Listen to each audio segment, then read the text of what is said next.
Hey guys, welcome to another recap of Project Runway. Last week, Michael Drummond was out. I didn't really know too much about him, so Alright, if you win this week, you get a big chunk of change. At first I was thinking that they were going to be making dresses out of money or something, but that didn't happen. When Tim showed up in the workroom, Collier Strong was with him, so that means it's going to be involving some makeup this week.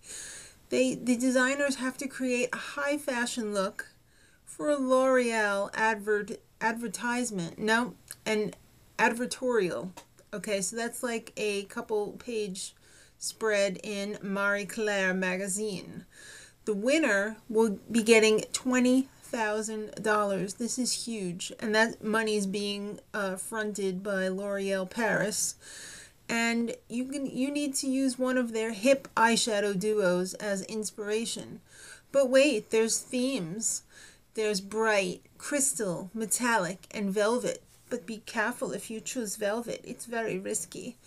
Alright, so you have 30 minutes to sketch and $300 at Mood. That's a pretty decent budget. And kids, 2 days. Oh, no more of these one-day challenges. I really prefer the 2-day challenges. Alright, so down at Mood, Swatch is totally the shiz. I would grab that dog in a second. I think Tim Gunn's ready to get a dog of his own, too. He was having way too much fun playing with Swatch. He always makes it a point to thank Swatch. Alright, so Michael C., which we don't even need to say C anymore because Michael Drummond is gone. Michael and Gretchen were using the same color. And that makes Gretchen a little bit nervous, but you know what? She's going to totally prove herself in the end. Okay. Alright, so time for the makeup consults. There was some pretty garish colors in there. I have a lot of those hip duos, and I've never been able to make it work. Those colors are really bright for daytime. Those are definitely for the clubs and for walking the runway, of course. Alright, so Mondo, he's inspired by a kaleidoscope. You gotta love Mondo. I love somebody who's not afraid of color because I love color. Andy, he's making a warrior costume. He's totally, he's got a real Asian influence, which is not surprising because he's Asian. Ivy, cheesy. She was inspired by waves crashing on the beach in Hawaii. Very cheesy. Alright, so Mondo has made his bustier and such, and he made it in a size 6, but his model is like not a size 6. She is way smaller.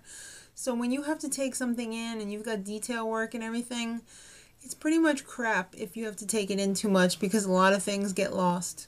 So he basically has to start over on day 2, basically from the beginning. He wasted 12 hours working on something that he's got to trash now. So guess what? It's day 2, and Tim comes in, and he's got a twist on his lips. He says, you got to create a second ready-to-wear look, and it's got to be a companion look to the first look. You're going to have 15 minutes to sketch and a $100 budget, but guess what? No extra time. That ain't no joke. Tim was trembling. I was like ready to dial 911 for the ambulance because I thought for sure somebody was going to like freak out.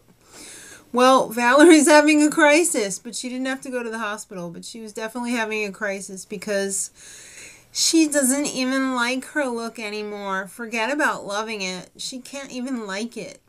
But she's got to make it work because there's no time. And Ivy, her model was fatter than the measurements they gave her. God damn that model. She must have eaten. What the hell is wrong with her? Doesn't she know this is Project Runway? No eating allowed? Bad model. Alright, so it's runway time. And Michael Kors is there. Nina Garcia is there. And special guest judge Naeem Khan is there. He's designed for Michelle Obama. Alright, so right off the bat, after the runway show, we find out that Christopher and April are safe. So let's talk about the top and the bottom. So on the top, unbelievably, is Gretchen. She was, well, her theme was velvet. And she had like this 60s hippie dress with feathers and this frumpy looking green blue dress with these slits that went up almost to the girl's hoo-ha on the sides that kind of looked like a polyester rag from like the 80% off rack at Kohl's. No joke. But they really liked it. I don't know why, because I thought that thing was hideous.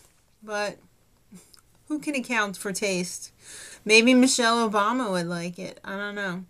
All right, so Andy, he had his warrior girl costume on his model. It did kind of look costumey to me. They really liked it though. It was pants and like a jacket top with all these weird like ruffly pleated details on it, and they really liked the pants because it made it look like it had built-in boots, which were really pumps, but the way he made it, you put the shoe in there and it kind of made it look like it was a boot. They were going gaga over that, Lady Gaga over that. In fact, I bet Lady Gaga would probably like something like that. It looked like something that she might wear. So lots of details. And the black cocktail dress, he used some of the same fabric, but he covered it up a little bit to make it more wearable, and it kind of poked through. And I did like the cocktail dress, I have to admit that. I like the long sleeves on it. Mondo, his theme was bright. And like we said before, he was inspired by the kaleidoscope. He made a hat, which looked like a bunch of edging that he had knotted up, and Heidi was going crazy for that. The gown was really cool. It had this giant, colorful, like peacock thing in the back that Michael Kors said looked like a Kentucky Derby ribbon exploded. And it looked classy, you know.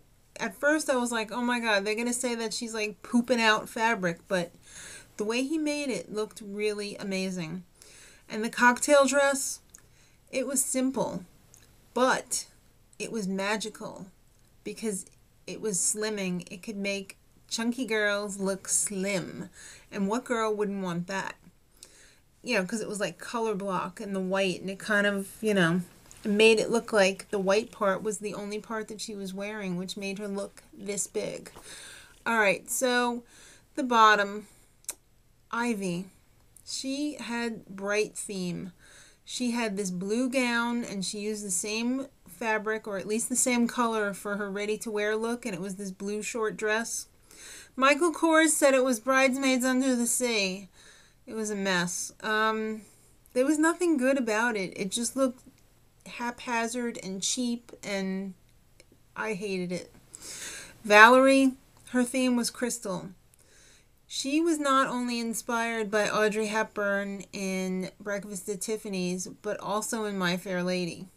And I think she probably thinks that she even is like Audrey Hepburn herself, but she's not. The white gown was very pageanty, and the only crystal detail was this little thing on the shoulder. And the black plain cocktail dress, it looks like something that Tuesday from the Addams Family would wear, and the crystal accent on that was 3 small buttons in the front. Not cool. All right, and Michael, his theme was metallic. He had the red gown and the cocktail dress, which seemed to be like a little mini me of the gown.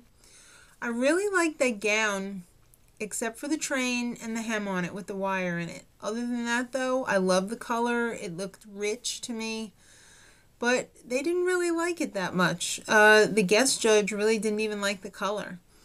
And I thought the cocktail dress was really cute, too. I mean, they said it should have been longer, though, because it confused their tiny lizard brains that they couldn't focus on her boobs and legs at the same time. They didn't know where to look. Their brains might explode. I don't get it. All right, so it's the battle of Little Mermaid, My Fair Lady, and Gone with the Wind for the bottom. It's a tight race for Hedayas. So Mondo ends up being the winner. Congratulations, Mondo. You had $14 when you started the show. Now you have $20,014. Pay some of those bills, because I know you probably have them. I know I do. Andy, you're in, and Gretchen, you're in. And Michael, you're in. So it comes down to the battle between Valerie and Ivy. Well, Valerie, you didn't have a clear concept. Ivy, the color was way off. Way off. And the silhouettes, extremely unflattering. I added extremely. So, Ivy, you're out. And it was so funny when Heidi said you're in to Valerie because all I could think of was urine. It was horrible. Next time, it's a create your own fabric challenge. Remember that one from last season when they did it on the HP and they actually had the fabric printed up? I thought that was actually a pretty cool challenge. I'm kind of glad in a way that they recycled it because I want to see what this crop of youngsters will do with it. And special guests. But to find out who they are, we'll have to wait till next week. So till then, much love.